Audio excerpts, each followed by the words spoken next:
যশোর জেলার নোয়াপাড়ার কাছে অবস্থিত সেরা 3টি হিন্দু মন্দিরে আজ আমরা ঘুরতে যাব। এই ভিডিওটি অনেক ইন্টারেস্টিং এবং তথ্যবহুল হতে চলেছে, তো অবশ্যই এই ভিডিওটি শেষ পর্যন্ত দেখবেন।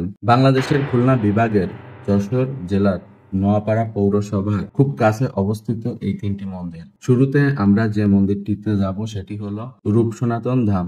যশোরের অভয়নগর উপজেলার একটি প্রসিদ্ধ স্থান হলো রামসরা ধাম, যা সুন্দরী ইউনিয়নে অবস্থিত। এটি হিন্দু তীর্থস্থান এবং এখানে প্রতি বছর মেলা এবং বিভিন্ন ধর্মীয় অনুষ্ঠান হয়ে থাকে। এখানে হিন্দু ধর্ম অবলম্বীরা পূজা অর্চনা করে এবং দীক্ষা গ্রহণ করে। রামসরা ধাম অভয়নগর উপজেলার একটি গুরুত্বপূর্ণ স্থান এবং পর্যটকদের জন্য একটি আকর্ষণীয় গন্তব্য। এটি রূপ সনাতন ধাম নামেও পরিচিত। এটির অবস্থান বাংলাদেশের যশোর জেলার অভয়নগর উপজেলার সুন্দরী ইউনিয়নের রামসরা গ্রামে। এখানের পরিবেশ অনেক সুন্দর এবং মনোমুগ্ধকর। তো এটা হলো মন্দিরের ভিতরে, আর এখানের পরিবেশ অনেক সুন্দর।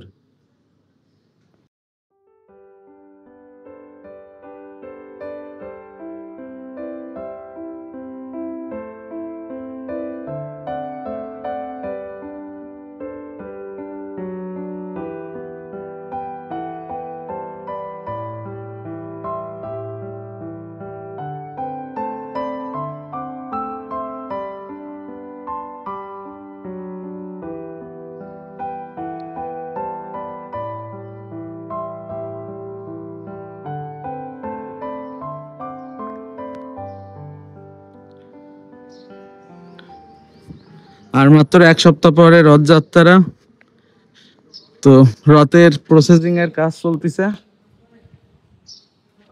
আর এটা হলো মন্দিরের বাইরে। বর্তমানে আমি আছি মন্দিরের সামনে, আর এখানে অনেক ফুল গাছ আছে।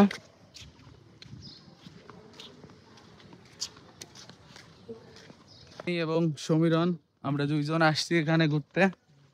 কেমন লাগতেছে মামা? হ্যাঁ, সেই পুরাই অনেক সুন্দর জায়গা।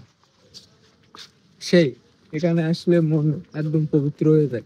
ঠিক আছে, দারুণ একটা পরিবেশ।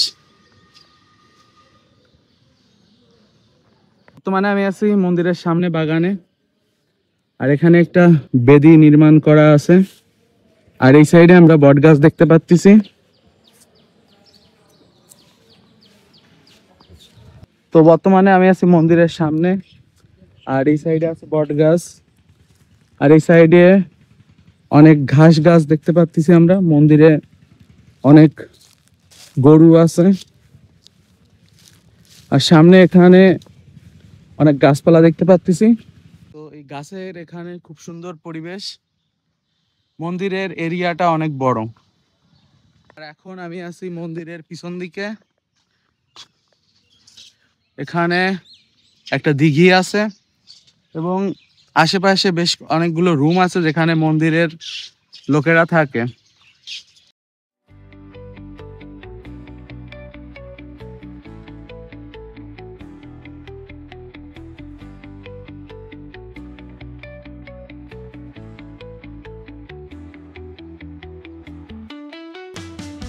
রূপ সনাতন থেকে আমরা আবার ফিরে যাব নোয়াপাড়ায় এবং সেখান থেকে আমরা যাব শ্রীধরপুরের জোড়া মন্দির দেখতে। তো চলুন যাওয়া যাক। শ্রীধরপুর জোড়া মন্দির যশোর জেলার অভয়নগর উপজেলায় অবস্থিত একটি ঐতিহ্যবাহী স্থান। এটি মূলত দুটি শিব মন্দির নিয়ে গঠিত, যা শ্রীধরপুর জমিদার বাড়ির অংশ।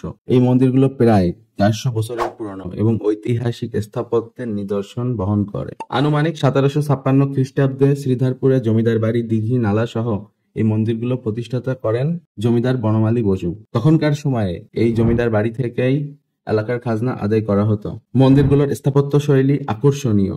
বর্গাকার মূর্তিকোঠা, কৌণিক খিলান দরজা, বাঁধানো কার্নিশ এবং আটচালা আকারের শিখর এই মন্দিরগুলোর বিশেষত্ব।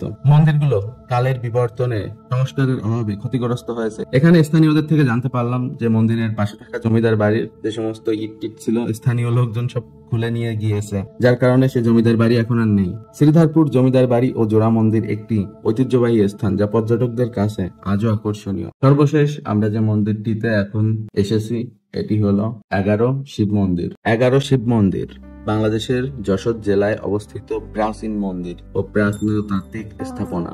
17 শতকের মাঝামাঝি রাজা নীলকণ্ঠ রায় এই মন্দিরগুলো স্থাপন করেন। অভয়নগর উপজেলার বাঘুটিয়া ইউনিয়নে ভৈরব নদীর তীরে এই স্থানটি অবস্থিত। যশোর সদর উপজেলা থেকে এর দূরত্ব ৪৫ কিলোমিটার। যশোরের তৎকালীন রাজা নীলকণ্ঠ রায় ছিলেন রাজা প্রতাপ আদিত্যের বংশধর। তার রাজধানী ছিল চাষড়া, কিন্তু তিনি বসবাস করতেন অভয়নগরের ভৈরব নদীর পাড়ে। রাজা তার মেয়ে অভয়াকে বিয়ে দেন নড়াইলের জমিদারের ছেলে নীলম্বর রায়ের সাথে। বিয়ের কিছুদিন পর নীলম্বর দুরারোগ্য ব্যাধিতে আক্রান্ত হয়ে মারা যান।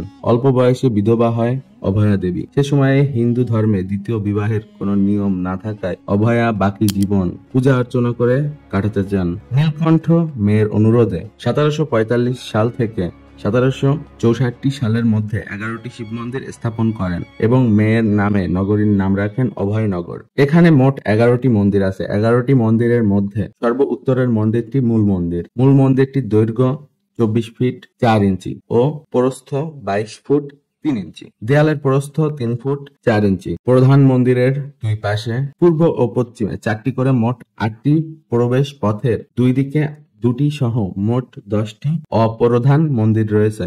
১১টি মন্দিরে আগে ছিল কষ্টি পাথরের শিবলিঙ্গ, যা চুরি হয়ে গিয়েছিল, পরবর্তীতে আর ফিরে পাওয়া যায়নি। মন্দিরের বাইরে দক্ষিণ দিকে আছে একটি প্রধান প্রবেশদ্বার। প্রবেশের জন্য আছে খিলনাকৃতির দরজা ও দেয়ালে পোড়ামাটির ফলক ও অনিন্দ সুন্দর কারুকার্য। মন্দিরের চারিদিকের প্রাচীর বেষ্টিত। উত্তর পশ্চিম কোণে একসময় পুকুর ছিল। মামা এখানে কেমন লাগতেছে এসে? পুরাই ওয়াও, পুরো তুমি তো একজন মহাদেবের ভক্ত। হ্যাঁ, পুরো মহাদেবের সাক্ষাৎ দর্শন তো পাইনি আর তা ফিল সেই দারুণ ফিলিংস।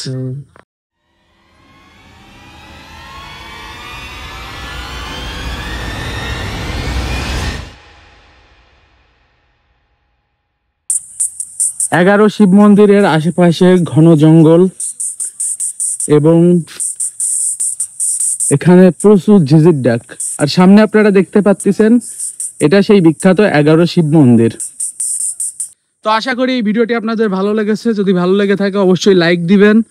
ভিডিওটি আপনি যদি ইউটিউবে দেখে থাকেন তাহলে অবশ্যই আমাদের চ্যানেলটি সাবস্ক্রাইব করবেন, আর ফেসবুকে দেখে থাকলে পেজটি ফলো করবেন। সুস্থ থাকবেন, সুন্দর থাকবেন। দেখা হবে পরবর্তী কোনো এক ভিডিওতে। Have a nice day, good bye.